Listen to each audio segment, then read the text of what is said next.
It depends on what you mean by winning. And if that answer frustrates you, if you came wanting a clean yes or a clean no, a scoreboard, a verdict, a simple declaration, then I want to ask you to sit with the frustration for a moment. Because the frustration itself is informative about why this question is so difficult to answer honestly. This war does not have a scoreboard. It does not have a clock. It does not end with a final whistle and a trophy presentation to the winning side. It is a grinding, multi-dimensional contest of attrition and national will that is being fought simultaneously on the physical battlefield in the economies of two countries under enormous strain, in the information space where both sides are running active campaigns to shape how the conflict is perceived globally, in the political corridors of Kyiv and Moscow and Washington and Brussels, where decisions about weapons deliveries and sanctions and ceasefire negotiations are made, and in the minds of two exhausted populations who have been living inside this war for over 4 years with no clear end date in sight. Winning in that kind of war does not look like winning in any war most people have a framework for understanding. It does not look like D-Day or Appomattox or the fall of the Berlin Wall. It looks more ambiguous, more gradual, more contested, and more dependent on which dimension of the conflict you are measuring at which moment in time. So let us build the framework properly. Let us go through the actual data, the good news for Ukraine and the bad news, the evidence pointing toward yes and the evidence pointing toward no, and let us try to arrive at an honest answer together, because the honest answer is more interesting and ultimately more useful than either the triumphalist propaganda version or the defeatist doom version that tend to dominate the loudest corners of this conversation. Start with the ground. What is actually happening on the map right now, and what does the trend line look like over time rather than in a single snapshot? In April 2026, something occurred that had not occurred in over 18 months. Russia suffered a net territorial loss inside Ukraine. The Institute for the Study of War, using satellite imagery and geolocated battlefield footage to track frontline positions with the rigor of a scientific kilometers of previously held Ukrainian territory during the month of April, ground they had taken and then lost back, recorded as a negative on their own military ledger. Russia Matters, which tracks the same ISW data independently and publishes weekly war report cards with the methodology fully disclosed, confirmed the pattern across the broader spring period. In the 4 weeks from April 7th to May 5th, 2026, Russian forces saw a net loss of 46 square miles of Ukrainian territory. In the single week of April 28th to May 5th alone, Russia lost 21 square miles net. These are not rounding errors or measurement artifacts. These are measured, verified shifts in the physical control of territory in a war where a single kilometer of frontline movement has historically cost hundreds of lives on both sides and weeks of sustained assault pressure. For the first time since Ukraine's Kursk incursion in August 2024, the direction of the arrow on the map has reversed. Russian forces are not advancing. They are retreating. ISW has assessed that Ukrainian defensive successes on the battlefield have prevented Russian forces from making significant advances across the theater, depriving Putin of any meaningful operational success to celebrate even on Victory Day, the most politically important day in the Russian national calendar. That is a significant development, but it needs context to mean anything. Now hold that fact alongside the following. Russia still controls approximately 20% of Ukraine's recognized territory, roughly 45,750 square miles, including Crimea and the parts of Donbass it occupied before the full-scale invasion in February 2022. That is an area roughly the size of the American state of Pennsylvania. It is an occupation that has existed over 2 years in its current form for parts of eastern Ukraine and over a decade in Crimea. In 2024, Russia seized approximately 3,600 square kilometers of new Ukrainian territory, losing about 540 square kilometers in the same period for a net gain of roughly 3,000 square kilometers. In 2025, Russia seized approximately 4,700 square kilometers over the full year. These are the worst years for Ukrainian territorial control since the war began. You cannot look at the April 2026 reversal without understanding that it arrives against the backdrop of 2 consecutive years in which Russia was steadily, if slowly, eating into Ukrainian-held land. The reversal is real. The context in which it arrived is brutal. Both of those things are simultaneously true.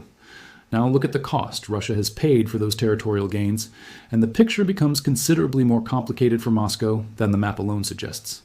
In 2024, Russia suffered approximately 430,000 casualties, killed and wounded, according to Ukraine's military leadership, with British intelligence broadly supporting the scale of those numbers. Ukraine's Commander-in-Chief General Syrskyi stated publicly in January 2025 that 2024 was the most costly year of the war for Russia. That works out to roughly 256 Russian soldiers killed or wounded for every square kilometer of territory they captured in net terms across the year. For every kilometer of Ukraine that Russia moved its flag forward, it paid with the bodies or the permanent injuries of 256 of its own soldiers. In 2025, Russia seized territory at a somewhat faster pace, approximately 4,700 square kilometers by most independent estimates, while casualties continued at a similar, and in some months accelerating rate. The Center for Strategic and International Studies estimated that by the end of 2025, Russia had accumulated approximately 1.2 million total casualties since February 2022. Of those, between 275,000 and 325,000 are estimated to have been killed outright. To put that in historical context that even the most skeptical analyst cannot easily dismiss, those numbers represent roughly 5 times the total Russian and Soviet military fatalities in all conflicts, from the end of World War II to the start of this invasion, combined. Afghanistan, both Chechen wars, every post-1945 Russian and Soviet conflict multiplied by 5, paid in 3 years, in exchange for an area of Ukraine 1/5 of which Russia already controlled before the full-scale invasion began. American President Donald Trump estimated in December 2024 that Russia had suffered 600,000 killed or injured. By January 2025, he revised that estimate to nearly 1 million killed. The Ukrainian military's figure is 430,000 in 2024 alone, with the cumulative number by mid-2026 substantially higher. Whatever the precise number within these ranges, all of these estimates, from American intelligence, from British defense analysis, from Ukrainian military command, from CSIS, are telling the same structural story. Russia is paying a price for this war that is historically staggering and economically unsustainable on any long-time horizon. Is that winning? Russia controls more Ukrainian territory than it did before the full-scale invasion. That is a fact that cannot be analysis would have approved before the war began. That is equally a fact that cannot be dismissed by pointing to a map. Which factum you lead with depends on what you think wars are ultimately about: physical control of land or sustainable capacity to project power over time. Both frameworks are defensible. Neither is sufficient on its own. A country that controls territory it cannot afford to hold is not winning.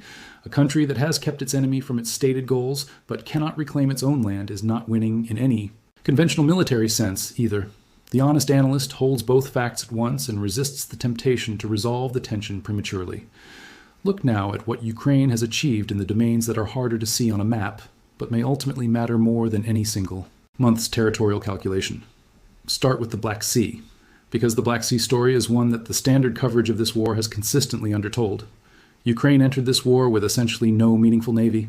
It had one significant warship, which had to be scuttled in port to prevent it from falling into Russian hands in the first hours of the invasion. Russia entered it with one of the largest regional naval forces in the world. Dozens of warships, 6 modern submarines, 13 tank landing ships capable of delivering troops and armor directly onto beaches, and a guided missile cruiser named the Moskva serving as fleet flagship. By the consensus of virtually every military analyst, Ukraine had already lost the war at sea before a single shot was fired on the water. And then Ukraine built a fleet of autonomous explosive sea drones from scratch and changed the entire calculation. By mid-2024, Ukrainian-designed and Ukrainian-built sea drone systems had destroyed or severely damaged more than 26 Russian naval vessels. The Moskva, flagship of the entire Black Sea Fleet, was sunk by 2 Ukrainian Neptune anti-ship missiles on April 14, 2022, the largest warship sunk in combat anywhere in the world since the Falklands War of 1982. The remaining Russian fleet was pushed from its Crimean home port at Sevastopol all the way east to Novorossiysk on the Russian mainland, and then Ukraine's longer-range drones followed it there. By 2024, British intelligence described the Black Sea Fleet as functionally inactive. A member of the Russian parliament said publicly, on camera, that the fleet no longer functioned as an operational naval force in the Black Sea. Ukraine, a country with no navy, had destroyed a third of a regional naval power and driven the rest into hiding. As a direct consequence, Ukraine was able to reopen its maritime grain export corridor, moving nearly 100 million tons of agricultural products to international markets that Russia's naval blockade had been choking off. That is not a footnote in the story of this war. That is one of the most consequential asymmetric military victories in the history of modern armed conflict. Look at the drone campaign now.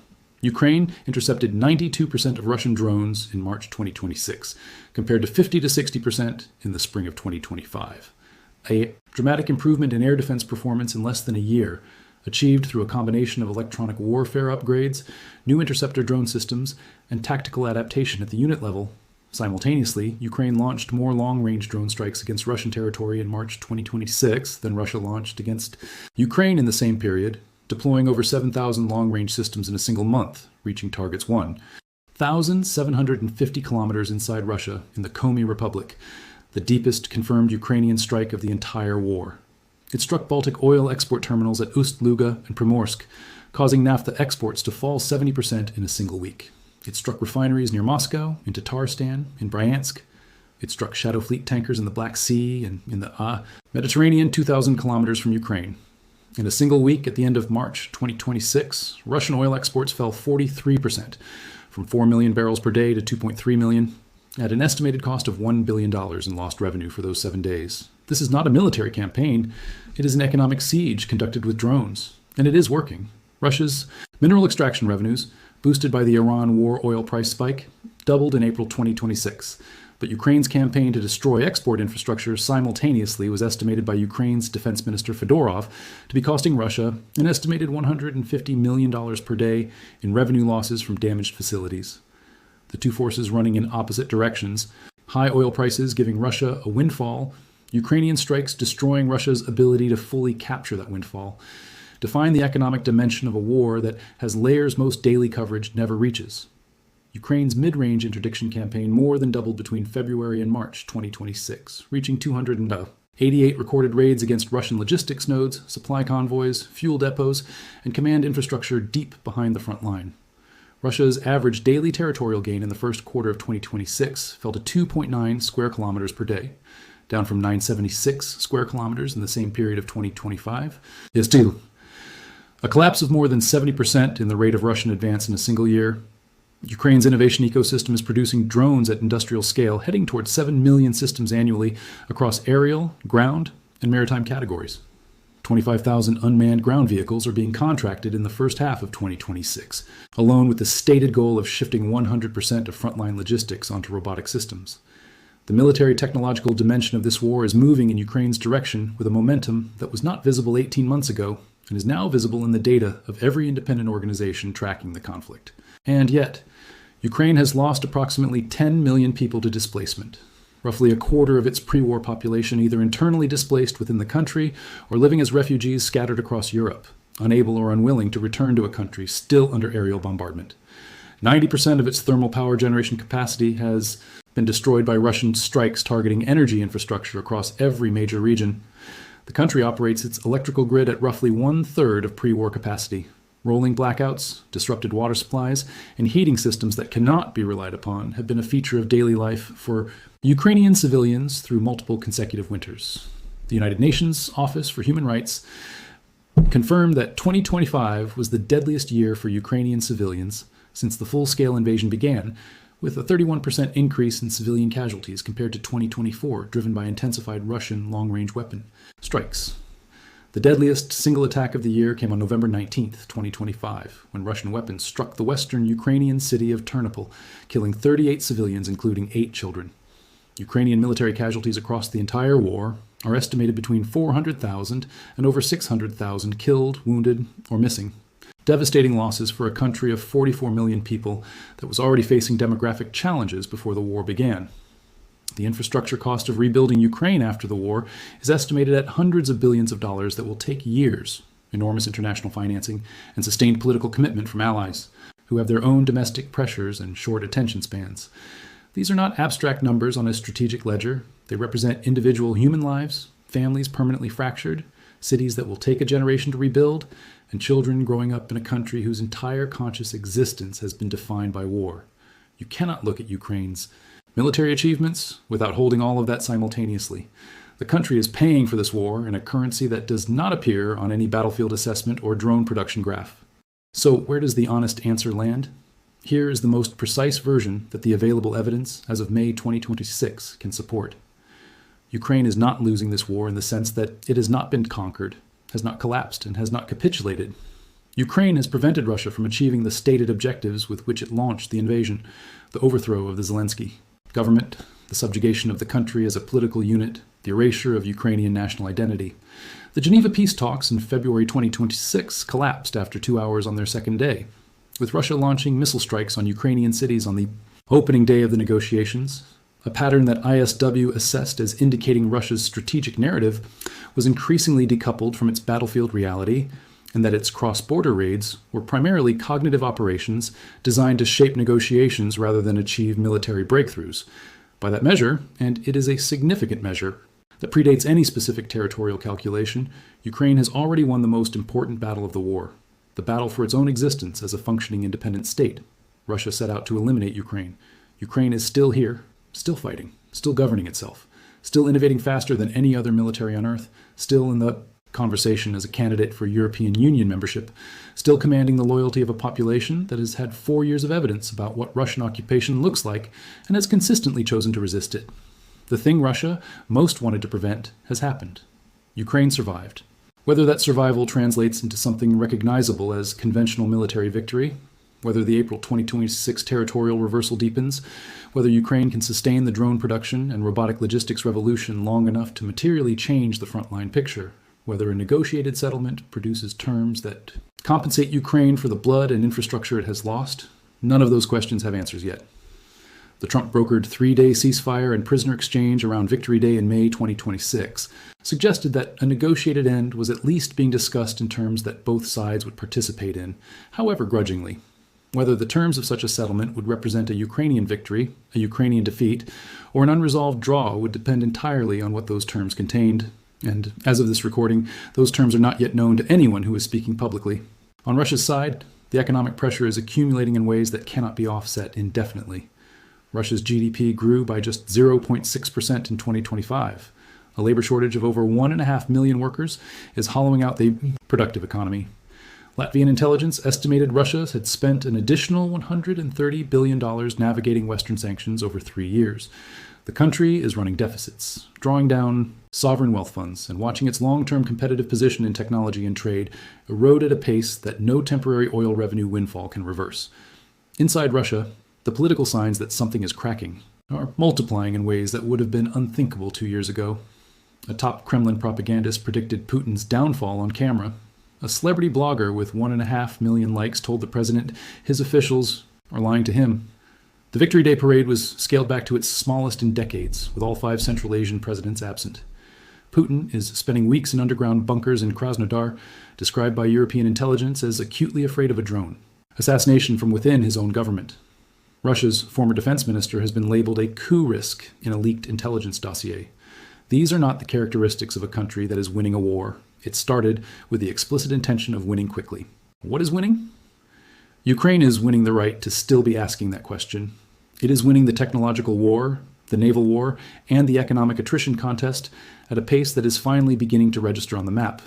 It is winning the argument, made in blood and drones and engineering ingenuity, that a smaller and poorer country can fight a nuclear-armed regional power to an effective standstill over 4 years and emerge with its identity, its government, and its strategic direction intact. It is losing people it cannot replace, infrastructure that will take decades and vast resources to rebuild, and time that its society can feel pressing. The full answer to the question is this: Ukraine is winning. Enough to survive, winning enough to make Russia pay a price the Kremlin did not plan for and may not be able to sustain indefinitely, and winning enough to remain in the fight and reshape its character, whether that is enough, to produce a settlement that gives Ukraine back anything close to its 1991 borders. That question is still open. And the fact that it is still open, 4 years after Russia predicted it would be closed within 3 days, is itself the most important single thing Ukraine has achieved in this war.